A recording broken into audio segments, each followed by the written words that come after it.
I'm going to ask you a question, and this may sound absurd, but there's a point to me asking it to you. If you went to your closet right now and you grabbed a pair of your shoes that you wear on a daily basis, okay, and you stopped by the hardware store on the way out today, and you asked the hardware supply guy, "Hey, can you give me a box of 2-inch nails?" And he says, "Yeah, come on, here's the box of nails." You get back in your car, you take the shoes off, you dump, let's go, you get 2 boxes of nails. You fill your shoes, both shoes, with a box of 2 or 3-inch nails, okay?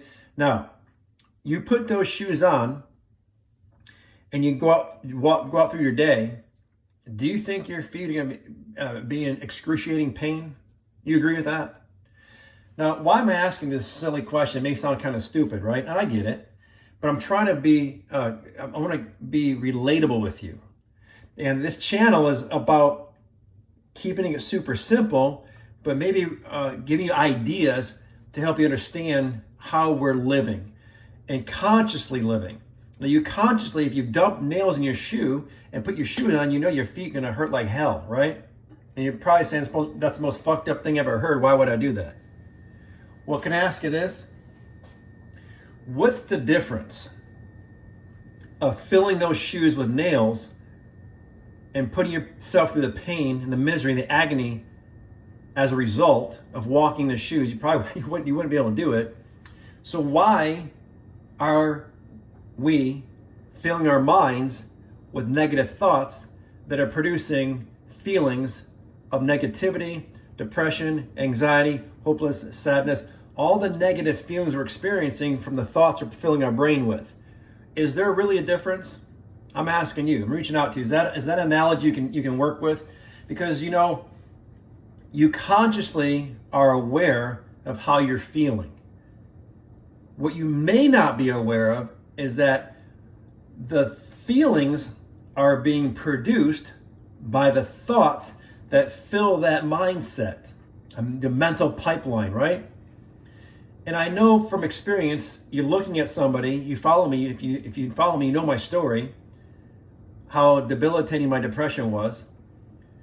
I literally lost my job, had to walk away from my job. Paralyzing anxiety, major suicidal ideation, all the negative, hard shit that I went through for those years of mental health issues. So I'm speaking from experience. But what I probably didn't know is that at the time, I'm looking back, I know that I am 1,000% responsible for the situation I created through a mindset and a level of consciousness and a level of mental conditioning. So no, nobody in their right mind would go to the hardware store and fill their shoes with nails and walk out and go about their day, right? That sounds ludicrous. But again, the thoughts that are creating the circumstances in our life can be related to the nails in the shoe, yes or no? I'd like to hear back from you guys. Like that's something I think of. Like, we can control our thoughts. And now, if you would have talked to me when I was going through my darkest years of depression, my thoughts were so fucked up and out of control that I would argue with this video of myself. I saw me giving this video, I'd say, man, you have no fucking idea how bad my thoughts are right now, right? And I understand that. But what I really want you to understand is that you can change those thoughts. It may not seem like you can. It may seem hopeless and impossible, but I'm here to tell you, you can. And when you do, and that's when you're going to recognize and realize a new state of being. The results in your life will be in direct correlation with your elevated state of consciousness. Now, you're consciously aware of how you feel. You're consciously aware of the depression, the anxiety, and whatever mental health issues you're dealing with. You're consciously, you know that. That's what you're fully aware of. Like, again, I said earlier, you may not be aware that those thoughts you're having are producing those results and those feelings in your life. So let's talk about how you're going to change that. If that's the case, if this is my realization after coming out of it, and being completely free on the other side of it, and understanding that that was a system that created the depression, the anxiety, the suicidal ideation. I understand that now. So if I were me watching this video, talking to myself, I would say, yes, that's what's happening. And I understand it's not easy. You're going through some stuff right now that's very challenging, difficult, and it may seem impossible, but please hear me when I say this. It is not impossible. You're looking at somebody who got through it. And my reason, my intention, my deliberate intention for creating these videos is to use me as an example to say, fuck, if that guy got through what he got through, I can get through what I'm going through, right? A wealth of information for a life of inspiration is my mission with these videos, okay? My intention. So how do you do that? How do you begin to break that cycle when it feels like all those thoughts are out of control, right? Rumination. Rumination's so bad for me. I had rumination so bad that it created insomnia to the point where I couldn't fucking sleep. It was like somebody was yelling in my head at night, and it gave me panic attacks. So I get it, man. 1,000%. I understand your situation and how bad it can be, right? So what do you do to begin to slow that shit down? Like, how do you just slow it down? Because it's not going to stop automatically. It's not going to come to a halt, right?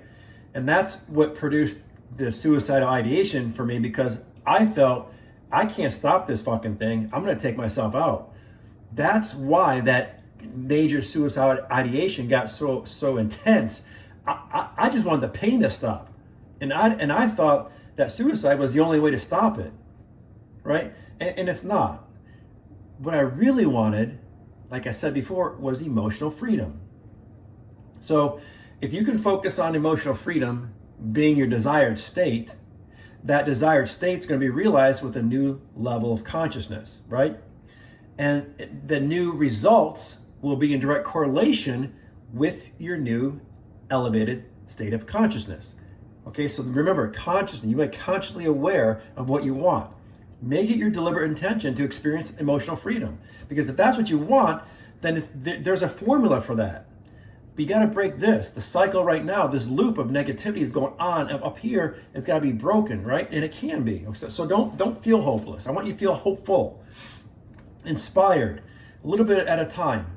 So again, how do you do that? What I want you to understand how I did this, and what worked very nicely, and like it wasn't magic, but it worked like magic. Okay, there's a difference. And what it was, if you've been following me, you know, you want to immerse yourself. You want to marinate your brain, marinate your body in that feeling of emotional freedom. And once you do that is when you will begin to experience a depression-free life. I'm telling you, it's such a relief. It's such an uplifting feeling knowing that there is hope for you. There's so many possibilities for you to get out of this thing and come out of it on the other side. If you make emotional freedom your deliberate intention, right? You see that emotional, put it in big, bold mental letters and highlight it, emotional freedom. Just saying those two words, just that phrase, emotional freedom, began to create new feelings in my body. And I paired that with an elevated emotion, and I began to experience it, visualize it, and then the affirmations that went with it. I am, it elevates. I am experiencing a state of emotional freedom. I am depression free. When you say that, feel it, elevated emotion, it triggers the brain, signals the brain as this is now becoming your new norm. You see how this works? It does work. It works very nicely. It works, okay? Now, when do you do this? I did it, and I still do it in my meditations. And I marinate my mind in meditation. I literally immerse myself and marinate myself in meditation. I told you this before. There's a lot of meditations out there that I wasn't vibing with. Okay? When I came across Dispenza's meditations, that particular meditation, the supernatural meditation, it was really got this momentum going for me in a positive direction. It took some time for me to come across that, but once I found that, again, it didn't happen overnight. Mr. Impatience here was hoping it would, and it didn't. Going into it knowing that, understand it's a process, but now you're in the process of a progression, not regression, okay? So the process of progression happens by immersing yourself, marinating your mind in that feeling of emotional freedom. Now listen to this. Do not become attached and consumed with the outcomes or how it's going to happen, right? What I say is, when you know your what's and your whys, your hows begin to show up. How it happens is not a concern, okay? Hear that going into it. Know that ahead of time. Don't try to figure it out how it's going to happen. Trust the process. Don't rush the process. Trust it. Trust the process. Get in that meditation. Get into your deep visualization. Throw a few powerful affirmations in there. The most powerful affirmation I used are the I ams. I am a miracle in God's highest form of all creation. I am a supernatural being, having a supernatural experience, living a life of infinite possibilities and unlimited potential. I am experiencing a depression-free life. I am one with emotional freedom. Now, by saying that, hit it hard, right? Powerful, make that feeling intense. When you use that affirmation with a visualization in your meditation, again, it's reprogramming the brain. These brains we have are malleable. You know they're changeable, right? Neuroplasticity, yeah, it's the real deal. It really is. I wouldn't be standing here if it wasn't for neuroplasticity. I tried EMDR, I tried a little ketamine, I tried talk therapy, I tried a lot of stuff that I wasn't jiving with. But the meditation, the affirmations, and visualization, those were the tools that got me moving in a forward direction and eventually ascended to a level of living where I'm now depression free. Okay? So I want you to be fucking bold. You know that, right? Because being bold means you're going to take the first step in trying something different to break that loop, to break the habit you're currently in, the mindset. Go above the senses. Go beyond your senses. You got to override your senses. Your senses are telling you, oh, how bad it is. Oh, you're depressed. Life sucks. This and that, blah, blah, blah. All the bullshit that's going on up here, you have to break that. Break that cycle. Break the cycle with some positive, optimistic, and hopeful visualizations. All right, you guys? So let me know. Ask me whatever you want to ask. Again, sometimes I have a lot going up here, but see, like I stutter a little bit. That's because I have so much to say, and sometimes my brain thinks quicker than my mouth can react. So I appreciate your patience and me trying to help you through whatever you're going through and get through the other side of it. And I know you can do this.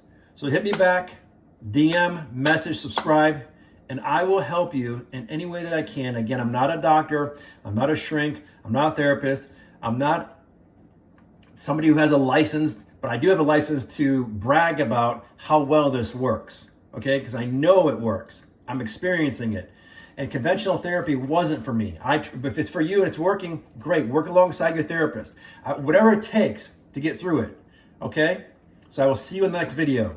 Stay strong, stay bold, and I will also ask you to please, please, please stay or even become grateful. It's the most powerful human emotion you can possess.